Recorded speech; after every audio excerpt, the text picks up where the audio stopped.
The old cargo ship groaned as it pushed through space, its metal joints creaking with every minor course correction. Captain Jack Walker sat in his worn command chair, patting the scratched armrest like he was soothing an old horse. The bridge of the HS Perseverance was quiet, except for the constant hum of machines that should have been replaced decades ago. "Captain, we've got another warning light," Lieutenant Maria Stone called out from her station. She didn't even sound worried anymore. Warning lights had become as common as breathing on the Perseverance. "Let me guess," Walker said, running a hand through his graying hair. "The port engine's pressure valve again." He already knew the answer. That valve had been giving them trouble for the past 3 months. "No, sir. This time, it's the starboard cargo hold. Temperature's rising." Maria tapped her screen, which flickered twice before stabilizing. Even the displays were struggling to stay alive on this ship. Walker stood up and stretched. "Ben, you hearing this?" "Already on it, Cap." Chief Engineer Ben Cooper's voice crackled through the ship's ancient comm system. "Just need to bypass the secondary cooling circuit. Again, give me 5 minutes." The Perseverance was the oldest human cargo hauler still operating in this sector of space. Other captains had colorful names for it: the Flying Junkyard, Disaster Waiting to Happen, and Walker's Folly were among the more polite ones. But Walker saw something different when he looked at his ship. Where others saw patches and repairs, he saw solutions and creativity. Every jury-rigged system told a story of survival. "Incoming transmission," Maria announced. "It's the Stellar Commonwealth patrol ship again." Walker sighed. "Put them through." A holographic screen appeared in front of him, showing a pristine white bridge and an equally pristine officer in a perfectly pressed uniform. "Perseverance, this is Commander White of the CSS Exemplar. Your vessel has been flagged for 17 different safety violations in the past month alone.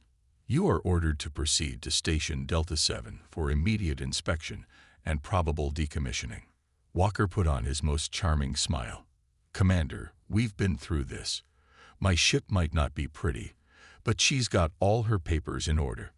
We're hauling essential medical supplies to the outer colonies, and you know as well as I do that they can't afford to wait." "Captain Walker," the commander's voice dripped with disdain, "your ship is an embarrassment to human spaceflight. The Commonwealth has standards." "Which we meet," Walker interrupted. "Maybe not with the shine and polish you'd like, but we meet them. Now, unless you're planning to physically stop us from delivering medicine to sick colonists, we'll be on our way." The commander's face reddened. "This is your final warning, Walker. The next time." The transmission cut off as the Perseverance's communication system crashed again. Walker couldn't help but laugh. Sometimes his ship's problems had perfect timing. "Should I try to restore the connection?" Maria asked, already knowing the answer. "Don't bother.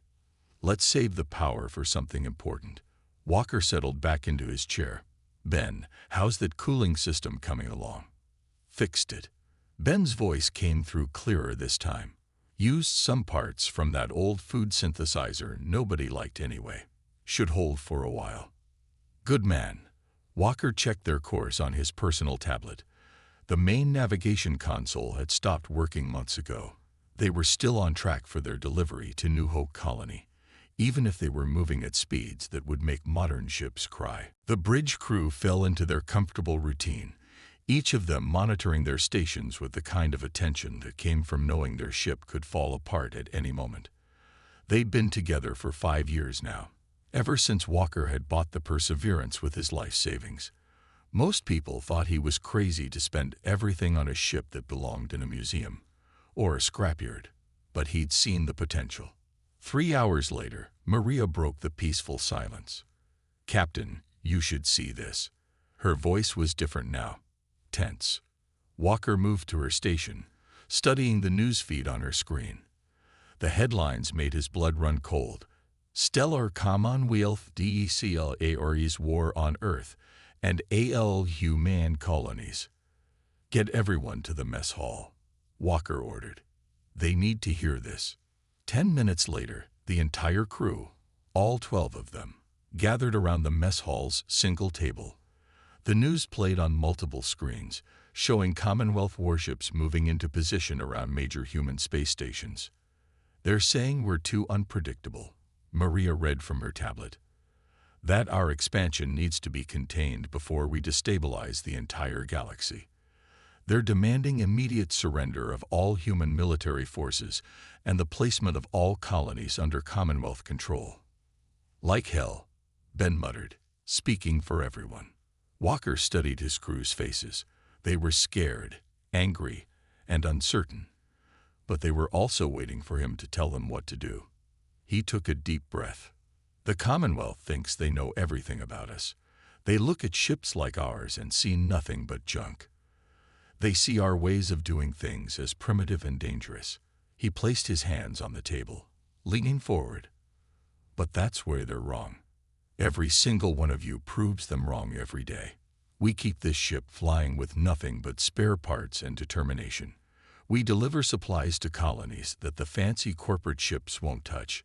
We solve problems in ways their computers say are impossible." He straightened up. "They want to go to war with humanity. Fine. But they're about to learn that their biggest mistake was thinking they could predict us, that they could control us, that they could judge us by their standards." "What can we do?" someone asked. "We're just one old cargo ship." Walker smiled. "We do what we've always done. We survive. We adapt. We help where we can. The Commonwealth's already written us off. They won't even bother to scrap ships like ours for their war effort. And that's going to be their second biggest mistake." "What's their first?" Maria asked. "Starting this war in the first place." Walker turned to Ben. "How many of those experimental modifications have you been wanting to try on the engines?" Ben's eyes lit up. "You mean the ones you said were too crazy to risk?" "Those exactly. Get started on them. Maria, plot a course for the New Hope colony. They'll need those medical supplies more than ever now." Walker looked around the room. "The rest of you, think about every crazy idea you've ever had for improving your stations. Every wild theory about how to make things work better. It's time to try them all." The crew dispersed with a new energy, their fear transformed into purpose.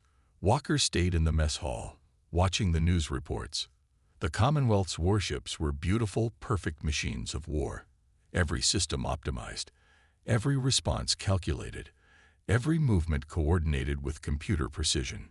He thought about his own ship, with its patched hull and jury-rigged systems, about how it sometimes turned left when you told it to go right, or how the artificial gravity fluctuated if you ran the microwave, about how every day brought a new problem that required a new solution. The Commonwealth thought this would be a simple war. They thought their superior technology and perfect organization would guarantee victory. They looked at ships like the Perseverance and saw only weakness. Walker smiled as he felt his ship shudder beneath his feet, already imagining what Ben was doing to the engines. The Commonwealth was about to learn a very important lesson about humanity. Sometimes, the most dangerous enemy isn't the strongest or the most advanced. It's the one you don't think is worth worrying about. The Perseverance limped through the darkness of space, running with its power systems at minimum to avoid detection. They'd just finished delivering medical supplies to New Hope Colony, sneaking past 2 Commonwealth patrol ships in the process. Now they were deep in what used to be neutral space, following a distress signal that nobody else seemed to notice. "I still think this is a bad idea," Maria said, checking the radar for the 10th time in as many minutes. "That signal doesn't match any known emergency frequencies." "Exactly why we should check it out," Walker replied, studying the strange readings on his tablet. "Commonwealth ships are too busy with their war to investigate anything unusual." Ben's voice crackled over the comm. "Captain, those engine modifications are holding steady, but I wouldn't push them too hard. We're basically running on prayers and duct tape right now." "Aren't we always?" Walker smiled. The modifications Ben had made over the past week had turned their old cargo hauler into something entirely new. The Perseverance could now change its power signature at will, making it appear as different types of ships to long-range scanners. It wasn't much, but it had kept them alive so far. The source of the distress signal finally came into view. It was a massive ship, easily 3 times the size of the Perseverance, floating dead in space. Its sleek design and pristine white hull marked it as Commonwealth technology, but something was off about it. "No damage that I can see," Maria reported. "No signs of battle or mechanical failure. It's just empty." "Running deeper scans now," Ben announced. "This is weird, Captain.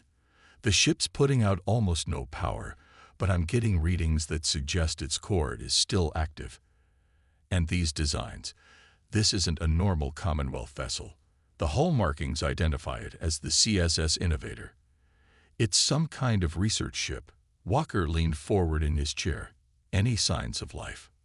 "None," Maria confirmed. "But the internal atmosphere is still stable. We could board her if we wanted to." "If we wanted to get ourselves killed," someone muttered from the back of the bridge. Walker stood up. "Ben, Maria, you're with me. Everyone else, keep the engines hot. If anything bigger than a space rock shows up, you get out of here immediately." "That's an order." 20 minutes later, Walker led his small team through the airlock and onto the abandoned Commonwealth ship. Their magnetic boots clicked against the polished floor as they moved through the empty corridors, lights from their helmets cutting through the darkness.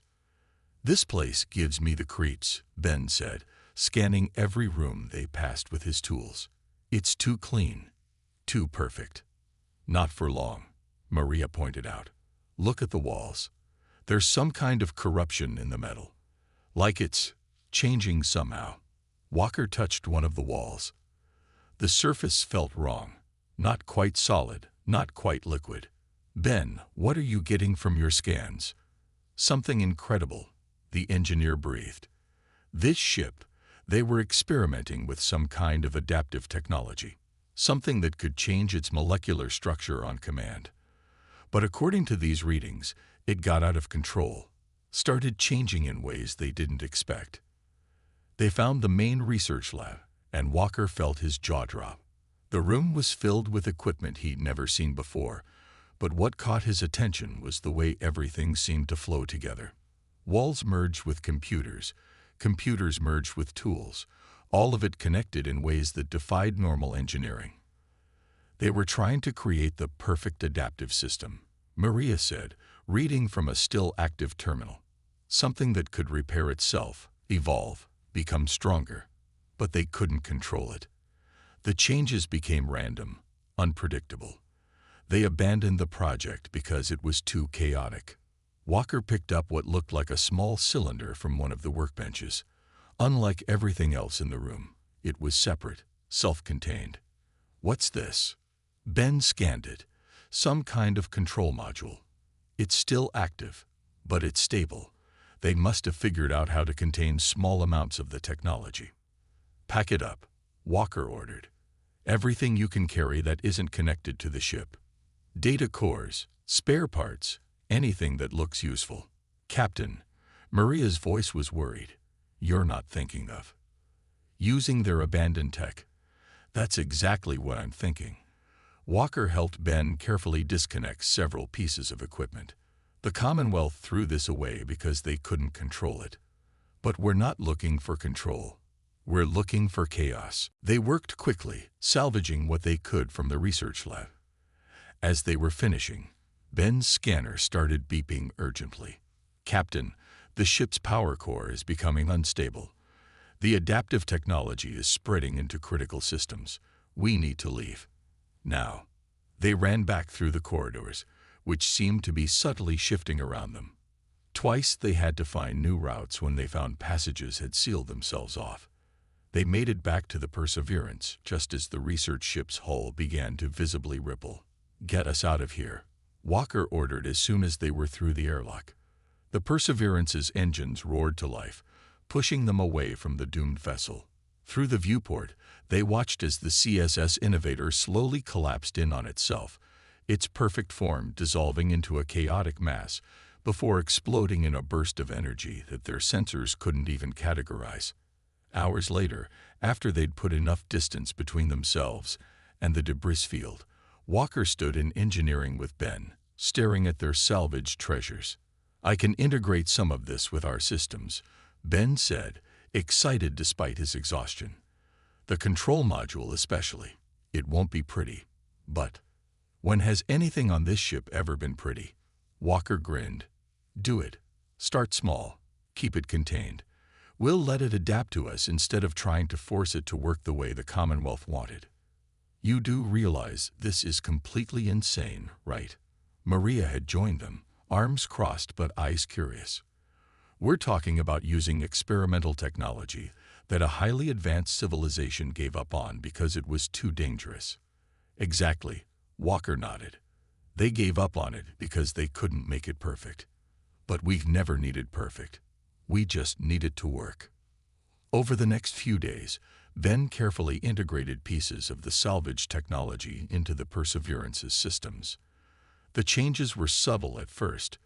Power fluctuations stabilized themselves without any input, minor hull breaches sealed on their own, and the ship's aging computers began processing data in new and unexpected ways. "It's like the ship is learning," Ben reported, showing Walker the readings. "Every problem we encounter, every jury-rigged solution we come up with, it adapts and improves on it, but not in any way I can predict or control. It's doing things that should be impossible according to normal engineering principles." Walker watched as a crack in one of the view screens sealed itself, the material shifting and flowing until it was stronger than before. Normal engineering principles are what got the Commonwealth into this war. They think they can predict and control everything. But sometimes the best solutions come from embracing the chaos. The Perseverance shuddered slightly, its engines humming in a new tone that somehow felt right. In the darkness of space, its patched and battered hull began to shift, the salvage technology spreading through its systems like roots through soil. The Commonwealth had abandoned this research because they couldn't control it. But Walker and his crew didn't want to control it. They'd wanted to work with it, to let it grow and change in its own unpredictable way. The weakest ship in human space was about to become something entirely new, something that no Commonwealth computer could predict or understand, something that would show them the true power of human adaptability. The Commonwealth warships appeared out of hyperspace like angry wasps, their weapons already charged and targeting systems locked onto the small mining colony below. The colony's 1,000 inhabitants had nowhere to run. Their few escape pods wouldn't be enough, and no ship would dare break through a Commonwealth blockade. No ship except the Perseverance. "Battle stations," Walker ordered calmly, watching the enemy fleet through their newly adaptive view screen. The screen shifted and enhanced automatically, showing him exactly what he needed to see without any input. After 3 weeks of working with the salvage technology, the entire ship had become like this: anticipating, changing, evolving. 5 heavy cruisers, Maria reported. Standard Commonwealth attack formation. They're launching fighters. How many? 30. No, 40 fighters. All latest model. She paused. They haven't spotted us yet. Walker smiled. That was another thing their ship had learned to do. The adaptive technology had spread through their hull, constantly changing its surface in ways that confused Commonwealth sensors. To their advanced targeting systems, the Perseverance barely existed. Just another piece of space debris floating at the edge of the system. "Ben, how are we looking?" "The ship's ready, Captain." Ben's voice was excited. "Those Commonwealth upgrades we salvaged from their last patrol ship have integrated beautifully. The Perseverance actually understood how to improve them. You should see what she's done with the engines." Walker nodded. That was the beauty of their situation. Every time they encountered Commonwealth technology, their ship learned from it, adapted it, and turned it into something new, something unpredictable. "All right, people. Let's show them why they should have scraped us when they had the chance." Walker tapped his chair's armrest, and the ship responded instantly, systems coming alive in ways that still amazed him. Time to save some colonists. The Perseverance moved like a ghost through space, its hull shifting colors and patterns to match the background radiation. As they approached the Commonwealth fleet, Walker could see their perfect formation. Ships placed at mathematically precise intervals, fighters moving in carefully calculated patterns. "They're starting their bombing run," Maria warned. 5 minutes until they're in range of the colony." "Perfect." Walker leaned forward. "Let's introduce some chaos into their perfect plan. Then, show them what we've learned about their own weapons." The Perseverance's newly adapted weapons came online, but not in any way the Commonwealth would recognize. Their salvage technology had merged with the ship's old systems in strange ways, creating hybrid weapons that defied conventional physics. The first shot looked like a normal plasma burst, until it split into dozens of smaller projectiles that curved and twisted through space, following paths that no computer could predict. Commonwealth fighters scattered, their formation breaking as their pilots tried to evade weapons that didn't behave according to any known rules. "Direct hits on 3 fighters," Maria reported, amazement in her voice. Their shields didn't even register the attacks. "It's like our weapons don't exist until they hit." "That's because they don't," Ben explained over the comm. "The ship's somehow phase-shifting the plasma bursts. They're literally popping in and out of normal space until impact." Walker watched as more Commonwealth fighters broke formation, confused by attacks their computers couldn't analyze or predict. The larger ships were turning now, finally registering the Perseverance as a threat. But even their advanced targeting systems couldn't get a lock on a ship that kept changing its signature. "Time to make some noise," Walker said. "Send the signal to the colony. Tell them to start their evacuation. We'll keep the Commonwealth busy." The Perseverance danced through space, moving in ways that should have torn a normal ship apart. But their hull adapted with each maneuver, strengthening where needed, becoming more flexible where required.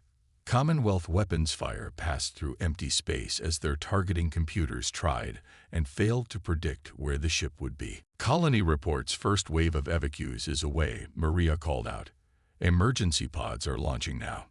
Commonwealth cruisers are repositioning." Another crew member reported. "They're trying to cut off the escape routes." Walker watched the enemy ships move into their new formation. It was perfect, of course. Every position calculated to maximize coverage and minimize blind spots. But perfect wasn't always better. "Ben, remember that trick the ship learned last week? The one you said was impossible. You mean the jump drive modification?"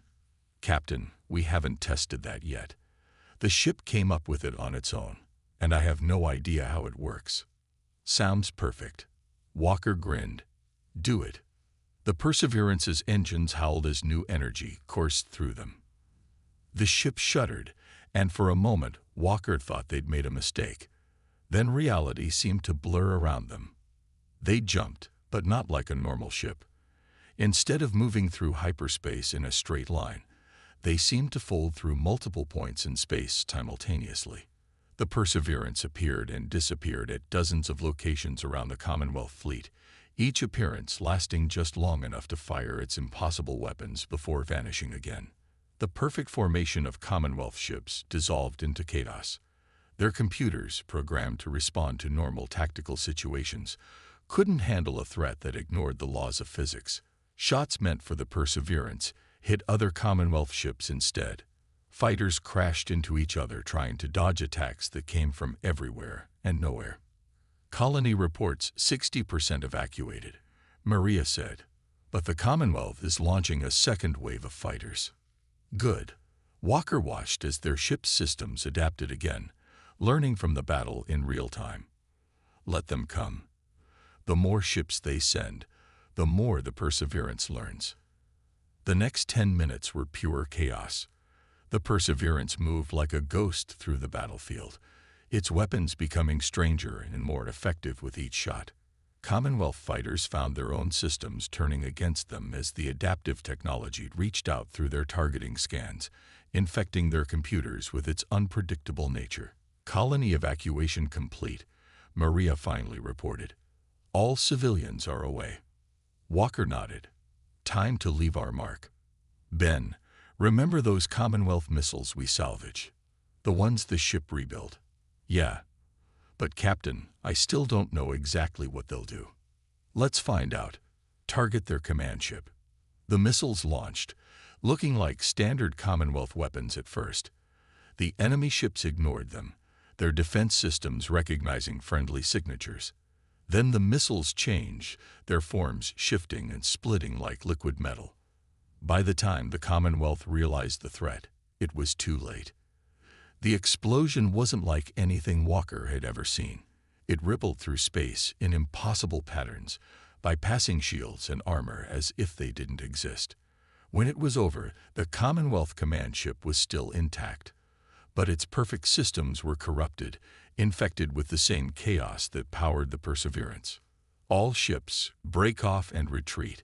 The Commonwealth Admiral's voice crackled over all frequencies, fear evident in his tone. The target vessel is not what we thought. Repeat, full retreat. Walker watched as the mighty Commonwealth fleet fled, leaving behind their damaged command ship and dozens of floating fighters. The Perseverance had done what no human military vessel had managed. It had forced a Commonwealth battle group to retreat. Send a message to Earth Command, Walker ordered. Tell them we found a way to fight back. And tell them to start collecting every broken-down, jury-rigged ship they can find. The Commonwealth thinks they can beat us with perfect ships and perfect tactics. He looked around his bridge, at the screens that shifted and changed to show exactly what was needed, at the walls that pulsed with energy that defied understanding, at his crew who had learned to work with chaos instead of fighting it. Let's show them what happens when humanity embraces imperfection. 3 months after their first major victory, the Perseverance wasn't alone anymore. Walker stood on his bridge, watching the radar screen as more ships joined their fleet. But these weren't the sleek military vessels Earth Command wanted to send.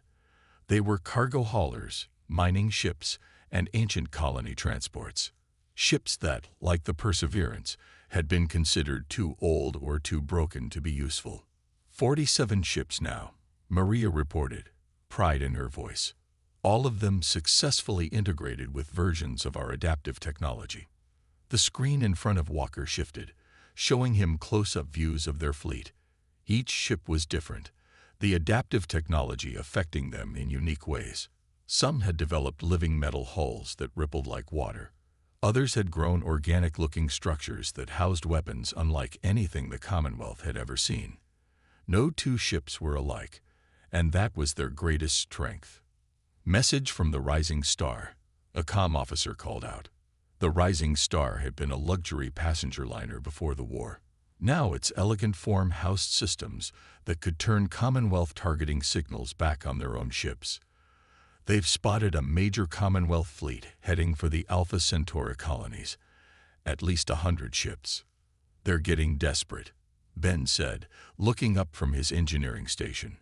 The station itself had evolved, its controls adapting to work perfectly with his particular habits.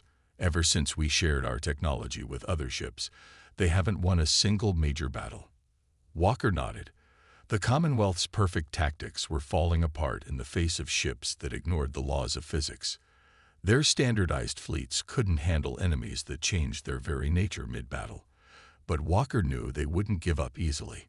All ships, battle formations, he ordered, then smiled at the irony of those words. Their ships didn't do formations, not really. They moved like a swarm of strange space creatures, each following its own path while somehow working together in ways that gave Commonwealth tactical computers fits. The Perseverance led their fleet toward Alpha Centauri, its engines humming with power that didn't show up on any sensor readings.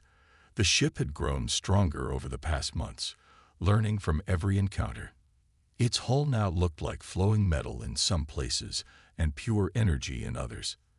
The original adaptive technology had spread throughout every system, turning the once weak cargo hauler into something that defied classification.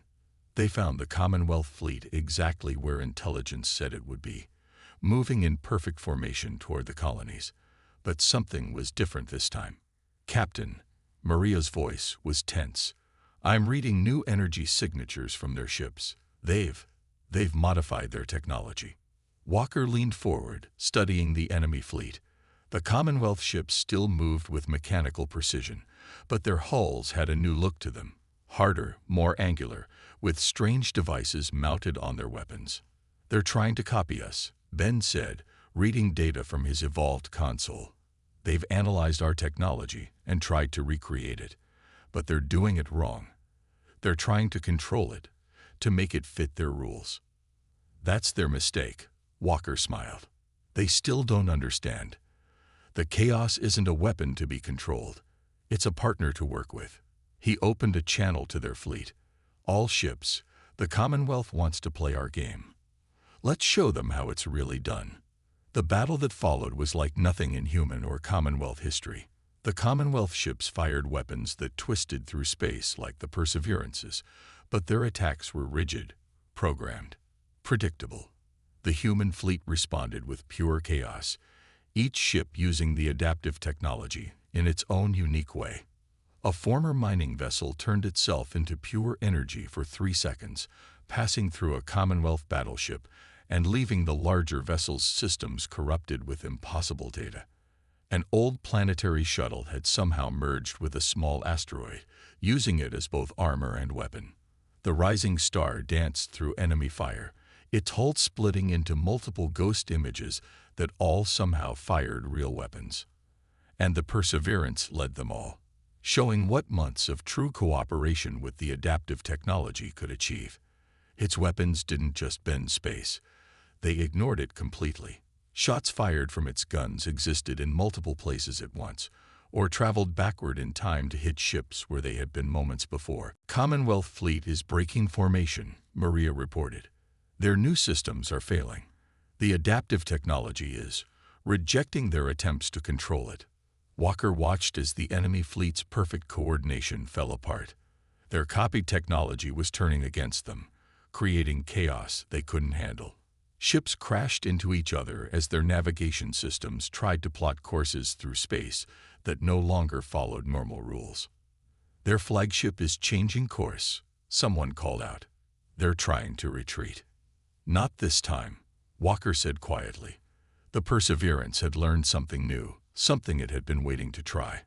He felt the ship's excitement, there was no other word for it, as it prepared to unleash its latest impossibility. The ship's hull began to glow with energy that hurt to look at. Strange formations grew and shifted across its surface, each one emitting frequencies that made Commonwealth sensors go crazy. Then, with a pulse that rippled through space itself, the Perseverance released its attack. Reality seemed to bend around the Commonwealth fleet. Their ships' perfect formations, their calculated distances, their measured responses, all of it became meaningless as space itself stopped behaving according to their computer's understanding of physics. Ships found themselves overlapping with their own positions from moments ago. Weapons fired at enemies hit nothing because their targets existed in multiple places simultaneously. "What did we just do?" Maria asked, staring at her readings in disbelief. "I think," Ben said slowly, "the ship just weaponized uncertainty itself. It's not just affecting their ships, it's affecting the way their computers understand reality." The Commonwealth fleet was in complete chaos now. Their attempts to copy the adaptive technology had left them vulnerable to its true nature. Ships were powering down, their crews unable to trust any readings or responses from their own systems. Others were firing blindly, their weapons passing through space that might or might not contain their targets. "All ships, target their flagship," Walker ordered. "Let's end this." The human fleet moved as one, not in formation, but in harmony. Each ship attacked in its own way, using its unique evolution of the adaptive technology. The Commonwealth flagship, its perfect systems corrupted by its own failed attempt to control chaos, never had a chance. The explosion was visible from 3 systems away. When it was over, the remaining Commonwealth ships fled, leaving behind a battlefield that would puzzle physicists for decades to come. In some places, space itself seemed to have developed permanent quirks, areas where the laws of physics were more suggestions than rules. "Send word to Earth Command," Walker said as their fleet regrouped. "Tell them the Commonwealth's attempt to copy our technology has failed. They tried to turn chaos into order, and it backfired exactly as we thought it would." He looked around his bridge, at the living metal walls that pulsed with energy, at the screens that showed information in ways that somehow made perfect sense, despite defying normal display technologies. The Perseverance had come so far from the broken-down cargo hauler it had once been, and now it had proven that the Commonwealth's greatest strength, their need for perfect control, was actually their greatest weakness. "Where to now, Captain?" Maria asked. Walker smiled. Now we take the fight to them. They thought they could copy our technology without understanding our way of thinking. Let's show them what happens when they try to fight chaos with control." The Perseverance's engines hummed in agreement, its adaptive systems already preparing for the next impossible thing they would achieve together. In trying to copy humanity's chaotic nature, the Commonwealth had only proven why they could never truly understand it, and that understanding would cost them the war. The Commonwealth capital world gleamed like a perfect jewel in space, its cities arranged in precise geometric patterns that could be seen from orbit. Walker stood on the Perseverance's bridge, now barely recognizable as the same ship that had started this war. The walls flowed with living metal and pure energy, screens appeared and disappeared as needed, and the entire ship hummed with power that scientists still couldn't explain. "Their entire home fleet is moving to intercept," Maria reported. Her station had evolved into something that looked more like a floating cloud of data than a traditional console. 500 ships, everything they have left. "And we have 300 of ours," Ben added from his engineering station, which had merged with the ship's systems so completely that he seemed to float in a web of pure information. Every broken down, patched up, impossible ship in human space, all running their own versions of the adaptive technology. Walker nodded, watching as their fleet emerged from jump points that shouldn't have been possible. Old mining ships that now ignored gravity, cargo haulers that could split into multiple copies of themselves, passenger liners that had evolved weapons that fired pure probability. Each one had started as something the Commonwealth considered worthless, and each one had become something wonderful and strange. "Message from the Commonwealth High Command," a comm officer called out. They're asking for our surrender." Walker actually laughed at that. "They still don't understand, do they?" Put them on screen. The main view screen shifted, forming itself from particles of light into a window showing the Commonwealth Supreme Admiral. The alien's perfect uniform and precise posture stood in stark contrast to the organic, flowing bridge of the Perseverance. "This is your final warning," the Admiral said, his voice carrying the same mechanical precision as his ship's. "Your chaotic technology has caused enough damage. Surrender now, and we will help you return to normal space operations under our guidance." "Normal?" Walker smiled. "Admiral, look at your sensors. Really look at what our ships have become. There is no more normal. Your perfect universe of rules and regulations doesn't exist anymore. We've shown the galaxy a better way." "Better."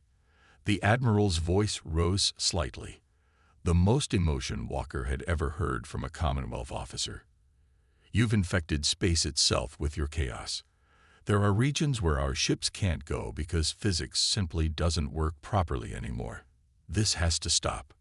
"No," Walker said quietly. "It has to spread. The universe isn't meant to be controlled, Admiral. It's meant to be experienced, adapted to, worked with. That's what humanity has always understood, and what you never will." He cut the transmission with a wave of his hand. The Commonwealth fleet was moving into attack formation. Perfect lines and angles, every ship exactly where their computers said it should be. It would have been beautiful if it wasn't so predictable. "All ships," Walker called out to their fleet. "The Commonwealth has given us their answer. They choose control over chaos, perfection over adaptation. Let's show them why that's the wrong choice. Every ship, do what you do best. Be unpredictable. Be impossible. Be human. The battle began with a display of physics-defying chaos that would be studied for centuries. Human ships attacked in ways that ignored every rule of space combat. Some vessels phased between different realities, firing weapons that existed in all of them simultaneously. Others created temporary time loops, trapping Commonwealth ships in moments that repeated until their perfect systems crashed. The Perseverance led the charge, now fully evolved into something that was more concept than ship. Its hull shifted between solid metal, pure energy, and states of matter that had no names.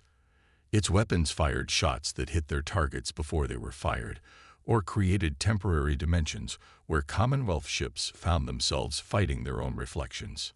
"Their formation is breaking," Maria reported with satisfaction. "Their computers can't handle the contradicting data from all our different ships." She was right. The Commonwealth's perfect fleet was falling into disarray. Their attempts to maintain formation became impossible as space itself seemed to warp and twist around them. Human ships weren't just fighting them. They were changing the very rules of the battlefield. "They're launching their new weapon," Ben warned. "The one they think can counter our technology." Walker watched as the Commonwealth flagship released what looked like a wave of pure order, a field of energy that tried to force reality to behave according to their rules. For a moment, it seemed to work. Human ships near the wave began to lose their impossible abilities, their adaptive technology struggling against the enforced normalcy. But then something wonderful happened. "Captain," Ben called out, excitement in his voice. "The ship, it's doing something new." "They all are." The Perseverance shuddered, its entire form vibrating with energy. Around them, other human ships were doing the same.